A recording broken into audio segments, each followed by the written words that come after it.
Top 3 Scariest Abandoned House Horror Stories that will give you nightmares. You shouldn't be here. You shouldn't be listening. But once you do, there's no going back. Because now it knows you're listening. You've opened the door. You've invited it in. And it will follow you. Let me take you through 3 of the most horrifying abandoned house stories that will crawl into your mind, settle in your thoughts, and never leave. These aren't just stories, they are warnings. And when you hear them, you won't be able to escape the feeling that something is watching you right now. Something that wasn't supposed to know about you. Story 1. The Forgotten Child. It was a house that no one had lived in for decades, sitting alone at the end of a forgotten road, hidden by overgrown trees. Its windows were boarded up, and its front door, broken and hanging on one hinge, gave an invitation that no one should have accepted. A group of friends, desperate for a thrill, decided to explore the house. They heard the rumors, whispers of a tragedy, a family that vanished without a trace. But nothing prepared them for what they would find. The moment they stepped inside, the air turned cold, unnaturally cold. The dust in the corners of the rooms shifted as if something was stirring beneath it. And then they heard it, a faint crying, distant but unmistakable. It was a child. Probably just an animal, one of them said, nervously laughing. But the crying didn't stop. It grew louder, as if it was moving toward them. They followed the sound down a narrow hallway, the walls stained with something dark. Something that didn't look like old water damage. At the end of the hall was a door, slightly ajar. When they pushed it open, the sight that met them was beyond anything they had imagined. A child's bedroom, untouched, as if frozen in time. And in the center of the room, sitting on the floor with its back to them, was a little girl. Her hair long and unkempt, her face hidden. The crying had stopped. One of them stepped forward, his voice trembling as he called out, "Hey, are you okay?" The girl slowly turned, and what they saw will never leave them.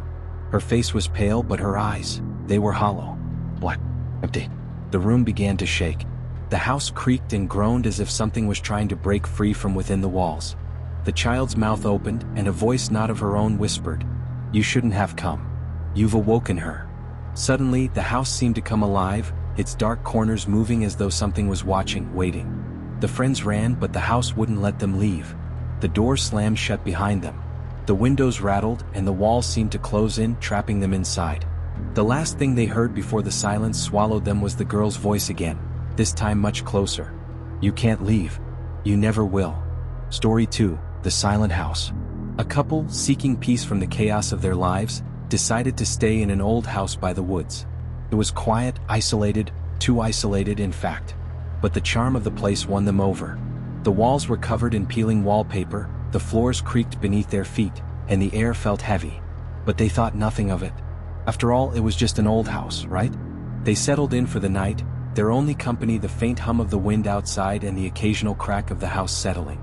Then, as midnight approached, they began to hear something that didn't belong. A soft tapping, coming from the walls. At first they tried to ignore it, but then it grew louder, more persistent. They couldn't tell where it was coming from. Above them? Below them? Inside the very walls of the house?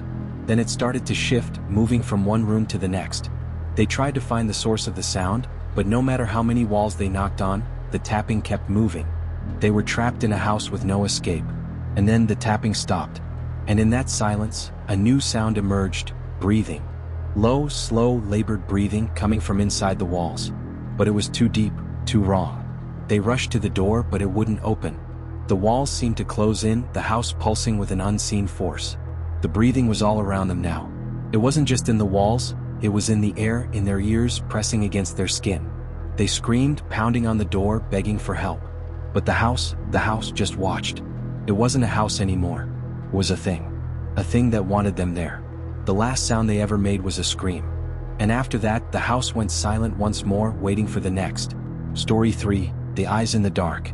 A lone man, weary from his travels, stumbled upon an abandoned house on the outskirts of town. It looked dilapidated, its roof sagging, its windows shattered. But he was tired and thought little of it. The door creaked open, and the stale, musty air greeted him as he stepped inside. The house felt wrong from the moment he crossed the threshold. The air was thick, oppressive. It wasn't just dust and decay, it was something else. As he explored, he found nothing but the remnants of another life. Old furniture, overturned as though it had been left in a hurry. But in the basement there was something different, something that made his stomach turn. A set of eyes. They glowed faintly in the dark, fixed on him as if they knew him, as if they had been waiting for him. He froze, unable to move, unable to speak. The eyes didn't blink. They just stared. And then the voice came, soft, barely a whisper, but chilling nonetheless. "You're not supposed to be here." The door slammed shut behind him. His heart pounded in his chest as the eyes in the dark moved closer. He tried to run, but the house would not let him. The walls twisted, the floor shifted beneath his feet. No matter where he went, the eyes followed, always watching, always closer. As the darkness closed in around him, he heard one final whisper. "We're always watching. You'll never leave." A curse like no other. The house, no, the thing, is waiting. You've heard the stories. But the worst part? They're not just stories. Now it knows you're here. And it won't let you leave. It's already begun to watch you. You've made a mistake. You listened. And now, it knows who you are. If you've made it this far, do yourself a favor and subscribe. Because the nightmare isn't over.